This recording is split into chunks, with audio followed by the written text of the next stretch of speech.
It seems like God plays a cruel joke on us sometimes. When I was in Vegas, and a lot of y'all that watch my video and my blog, it was one day specifically where everything just went absolutely perfect. I mean, it was so perfect to where I couldn't lose a bet on the table. I was so hot as far as everything going absolutely right. The streams went absolutely right. All of my employees was ahead of time and it was doing things perfectly. My contractor, as far as building my house, he had landed the thing. I wasn't even expecting a phone call. He was early on things. I was walking through and I wound up going to the table on my way to head to the bank. And I just stopped and I said, man, I feel like he about to throw a 12. And I put $200 on a 12 and he threw it right away. And that paid me $6,000 on a $200 bet, one time throw, 31 to 1 payout.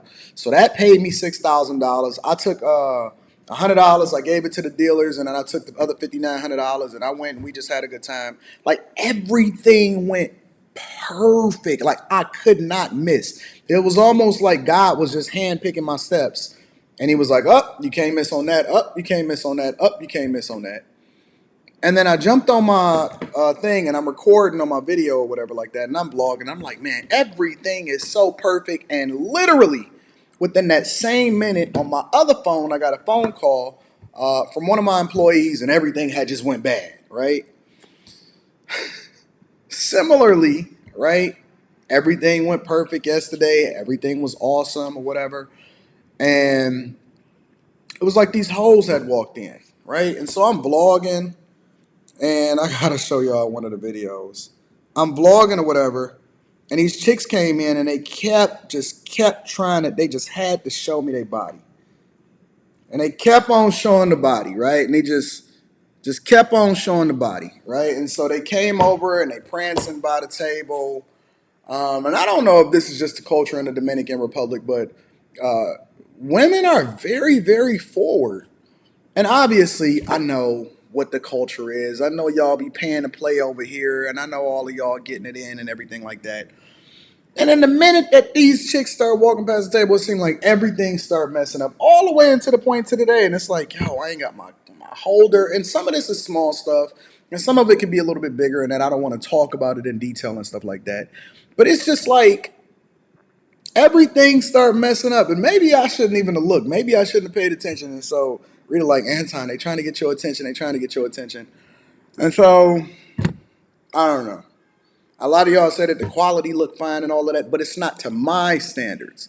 It's not what I want it to be. It's not how I see things. And shout out to my team. Shout out to my people. Shout out to everybody that work with me, all of my partners and stuff like that. Because I understand that sometimes y'all got to deal with the bear.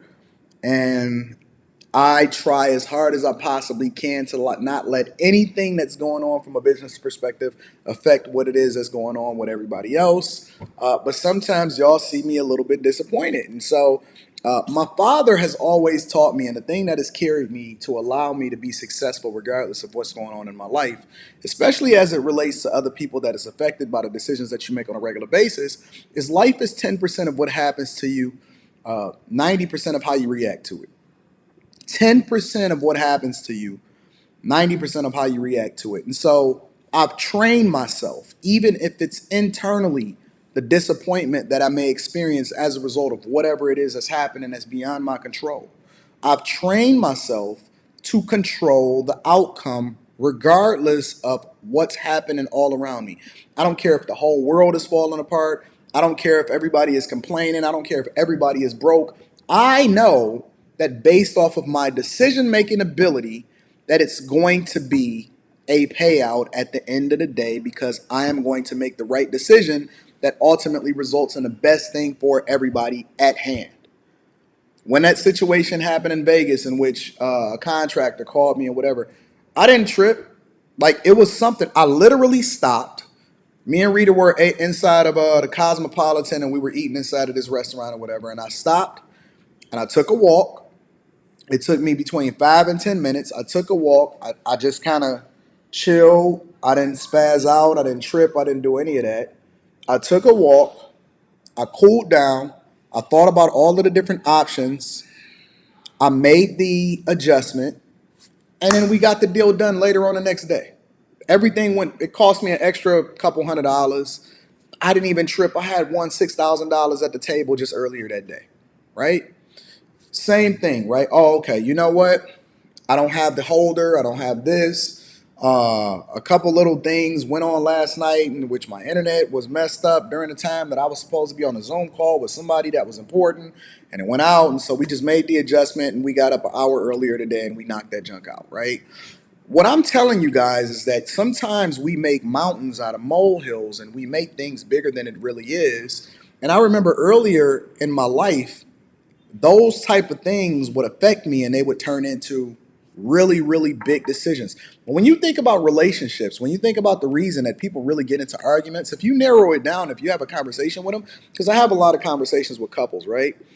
It really isn't the big thing that knocks it over the edge. It's something smaller that's festering that then turned into something bigger that then made you start to really hate the person that you was laying next to every day. And now you're trying to find every little flaw or every little thing that they say to you is going to jump you off the edge.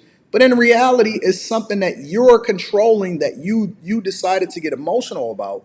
That's then driving the decisions that you're making on a regular basis. Next thing you know, you cheating.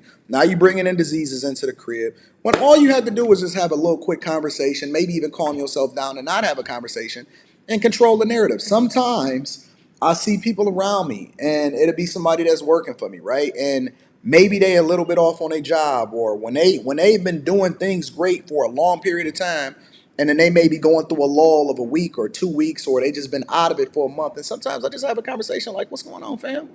Listen, I know that you might be going through something, but let me know if you need anything, because I want to make sure you're good, and I don't want you to mess up everything that you got going on simply because this little small situation is messing with you. And I just had that conversation with them because they human and they make mistakes too. Sometimes my chick, she might get a little antsy and she might, like, you know what I'm saying? Something might be bothering him. It could be, my daughter, and my daughter is waking up late, or a teacher says something, and my daughter got a B plus instead of an A, and so my wife might be a little bit antsy, or she could just be missing me, for example, and I'm out for a long time. I might be traveling, or I might be at the office for extended periods of time, and she don't see me except for at night for 2 and 3 days straight or something like that. And I don't necessarily have to go off on her and say, hey, I'm working, or all of this other type of stuff. I know, right? I know what I'm doing. I know what the circumstance is. I know that I've created an environment in which she's used to being up under me all the time. And so if I got to go and travel without her and she stays home because she got to make sure that she does something for Leslie and get her back and forth or whatever like that, I get it, right? And so I don't always have to react based off of the circumstances. Sometimes I control the narrative by then bringing her close to me and say, hey, listen, I got to go and take care of this business. But it just give us a little bit of time to miss each other. We so used to being around each other that when we finally separate for a little bit in order to go and take care of the stuff that we supposed to take care of in regular life, regular people ain't usually up under each other this much. Come here, come sit on my lap, and then I might just give her a hug and chill with her or whatever. I don't have to react the same way that everybody else reacts. I'm reacting based off of how I can get to the results and make sure that I keep things in a space that I want to keep it, instead of just entirely doing it based off of what I should do or what I could do or if it's fair or not. I'm not focused on if it's fair or not. I'm focused on controlling the outcome. I'm not focused on whether or not things are right or wrong, or if they did something, or if this happened to me, or this shouldn't have happened, or it's not fair that I was born over here, or I don't care about that. The only thing I care about is the outcome, right? Complaints go up, they don't go down. I don't sit here and whine and complain to other people. I sit there and I make sure that I enable everybody else, and I give them the tools that they need in order to be successful. And that's the sign of true leadership, right? Leadership isn't about, if you see somebody, whether it's a man, a woman, anybody in a position of power, a parent, and they sit there and they complain about their circumstances, and they sit there and they whine about whether it's fair or not. Anybody that I see and they complain about fairness, not addressing, not holding accountable, but complaining about fairness, I know that they not built to be a leader. You're not built to be the leader of your household. You're not built to be the leader of a company. Everybody not built to be the boss. Everybody doesn't understand servant leadership.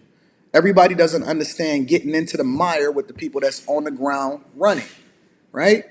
Everybody don't understand that it's not their responsibility in order for you to put them in a position to win, because they are the ones that's depending on you in order to be successful for themselves. Anybody that's complaining about fairness, you should not have a wife. You should not have kids. You should not be having people work for you. You need to learn how to follow before you can learn anything with regard to leadership. Everybody is not born to be a leader. Some people, most people, anybody that's ever been in a position of power learned how to follow first. They learned how to get it out the mud. They somehow, some way was put in a position to where they can understand it from everybody else's perspective. That way they can feed into who it is that they're talking to or who it is that they're supposed to be leading. There's no way that you can sit here and tell me that you're a leader, but you complaining about your circumstances, or you leading your people off a cliff because you basing everything off of your emotions. Let it go.